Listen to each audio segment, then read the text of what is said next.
Good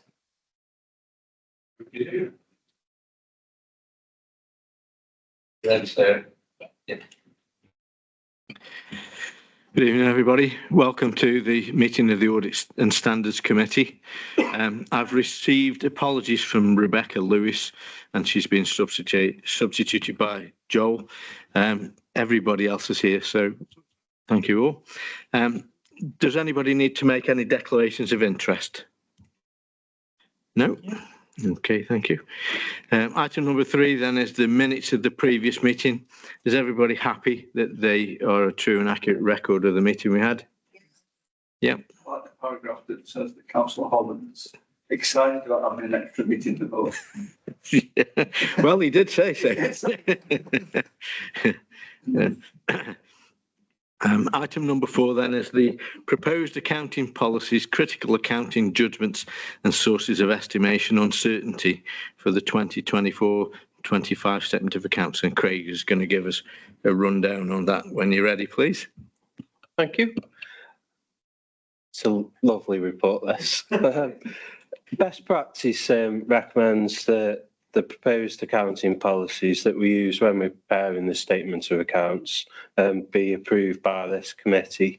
The report details the proposed accounting policies and those that we don't use, the critical judgments that we in finance use in applying those accounting policies, and any assumptions that we make about future and other major sources of estimation uncertainty. So that's really around valuations.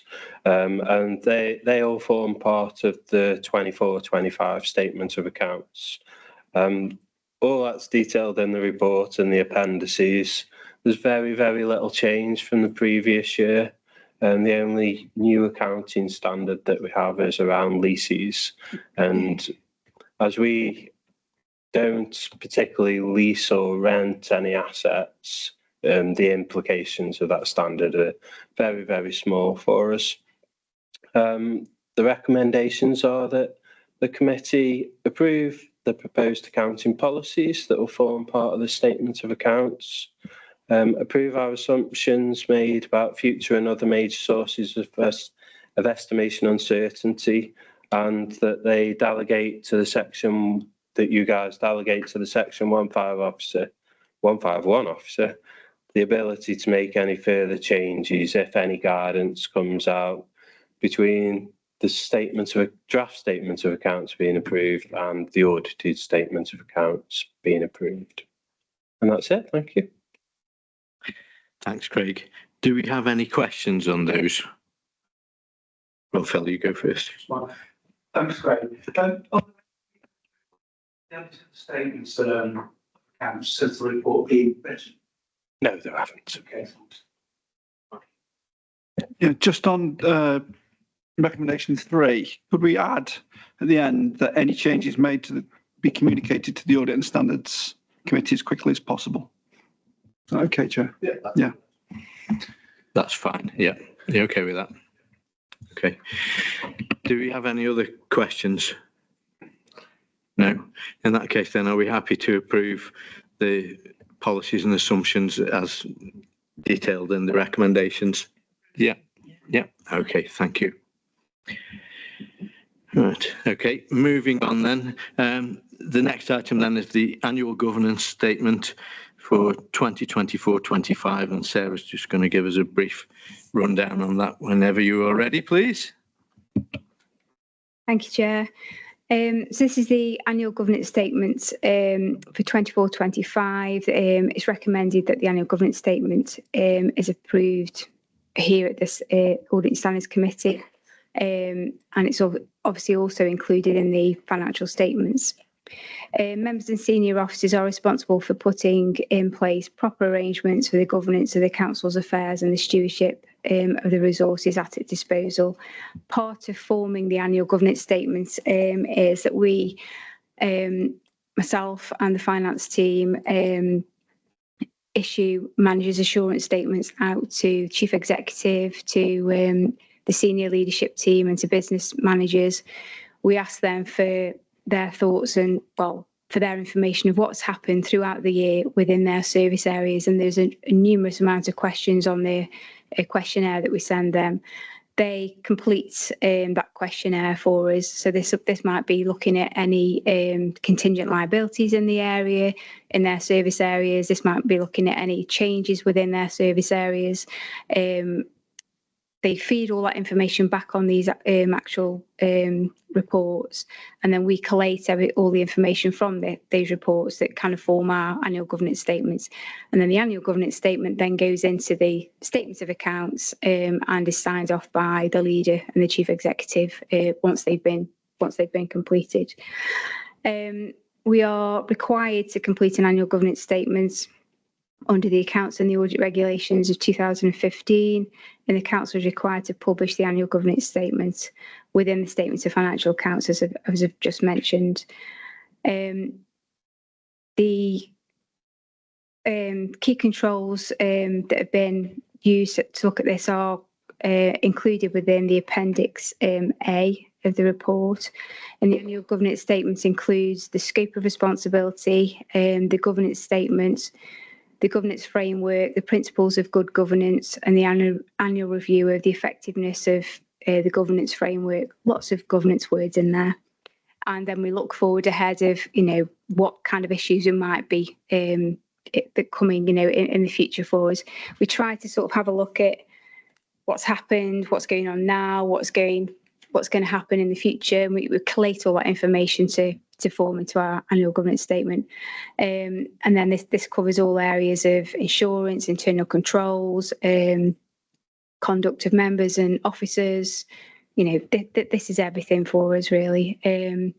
Happy to take any questions in respect to the annual governance statement if anyone's got any.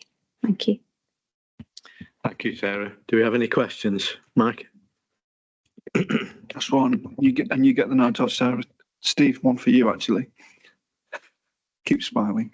What are your thoughts with regard to the governance improvement actions from 23-24 that are included in the report? I'll be honest. Yes. I haven't got a major view on it, so I think it's changed. On the section is purely on the improvement actions that were required from the 22-23 audit.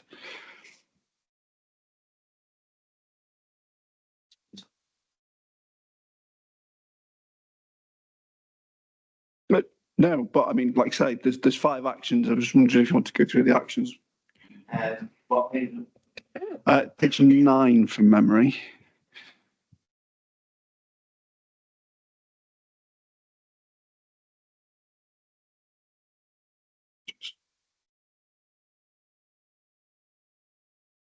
I think it's page 43. Oh, it's on the main pack here.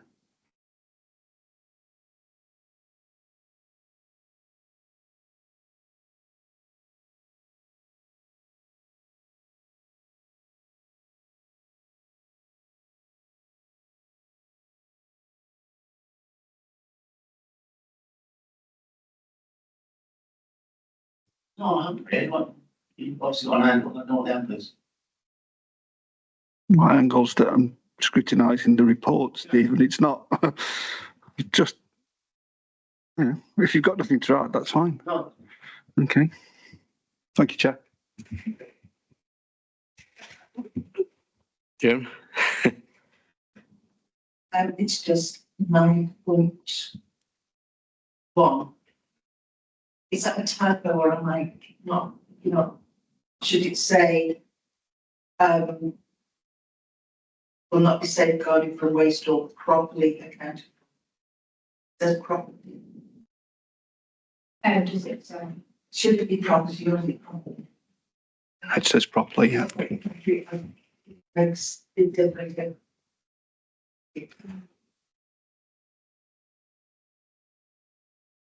Any other questions, anybody? No. In that case, then, are we happy to approve the governance statement? Yeah. Okay, thank you. Item number 6 then is the draft statement of accounts for 2024-25, and again, Craig is going to give us a rundown on that whenever you're ready, please. I'm really pleased to present the statement of accounts to you. It involves a lot of work from our team, so I'd just like to pass my thanks on to our team members because it is a team effort. The deadline for the accounts to be approved by the committee and then published is the 30th of June, so we're well ahead of the deadline again. They also then have to be made available for public inspection, so we'll publish them on the website tomorrow, and that inspection period lasts up until the 12th of July. Once the draft accounts have been approved and they're subject to audit, the audit and accounts regulations require the statement of accounts to be the audited statement of accounts to be published by 30th of September. The auditors don't really use that date, and they use what's now called the backstop date, which is the 27th of February, but we will be pushing the auditors to get them done and out of the way before 30th of September.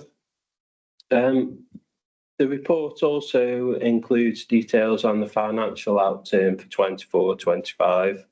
The report highlights key issues, including a commentary on the general fund outturn, which we're really pleased to say has generated a small surplus of around 20,000, which, given the continued pressures that local government and our council faces, is a really, really good achievement. There's some commentary around the balance sheet, so if you've got questions on those, I think that's in 2.5, and there's a list of lettered change where there's big changes between the balance sheet date from last year and this year. There's a bit of detail around that for you. There's some commentary on the collection fund. So the collection fund compares what we estimated that we would collect from council tax and NNDR and what we've actually collected.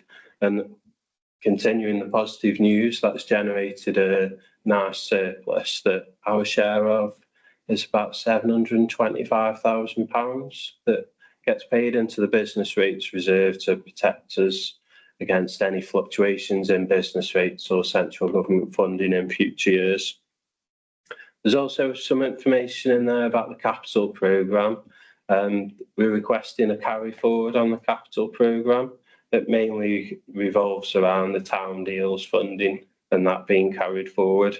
And then there's also some information about the council's reserves, and that compares what we estimated our reserves would be when we were setting the budget in February of this year and what they actually are now. And you'll see there that it's not an awful lot of change, and there are some reserves where we haven't spent as much out of that we thought we would. So we've actually got more reserves at the moment than what we'd considered we would have. The recommendations are that the committee note the general fund outturn and key issues in respect of the council's financial position at 31st of March, and that you could please approve the draft statement of accounts for publication and audit. If you've got any questions, I'll be really, really happy and I'll try my very best to answer them. Thank you. Thanks, Craig. Just before we move on to the questions, I think you and the team have done a really good job getting everything done. It's really good that you don't go down to the wire on these things. You know, everything's always done well in advance and very competently. So, you know, convey our thanks to the team if you wouldn't mind. So, do we have questions? Sure, yeah, go on, Mike. Just to echo what the chair said, on behalf of my group, congratulations again on a really good piece of work. I know exactly what it takes to put something like this together, and it's only probably got even more complicated since I last did it, which was that long ago. So congratulations to the team.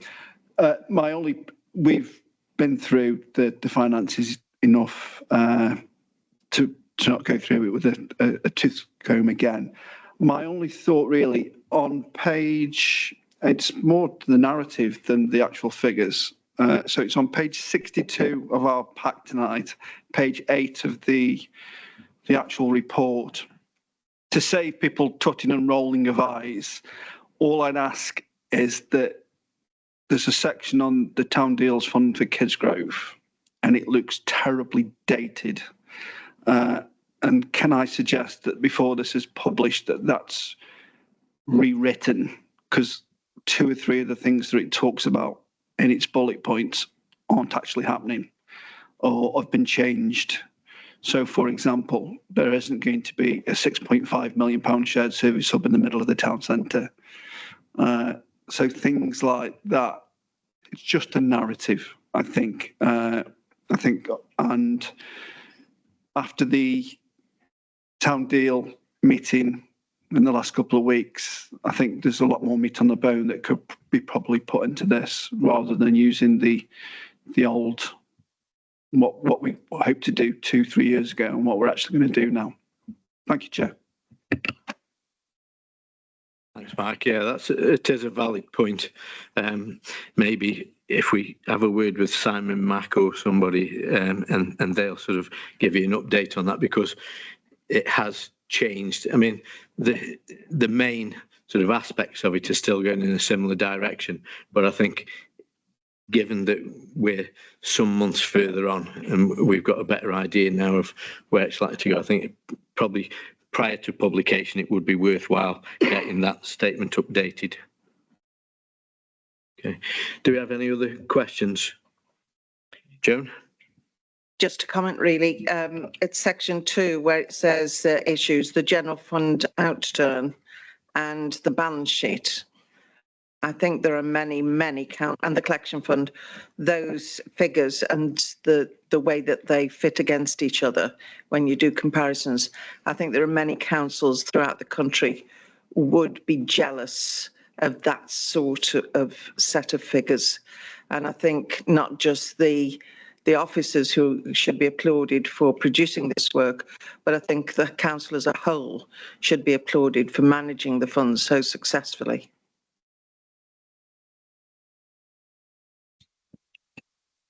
Thanks for that, Joan. Yeah, I agree. Compared to many councils, we're in an envious position. And obviously, we hope that continues.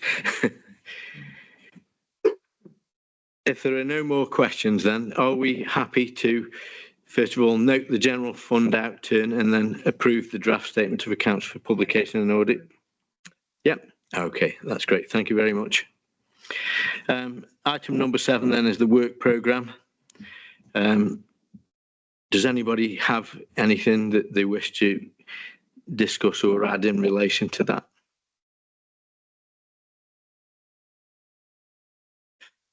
No. Quite a long conversation on that last time.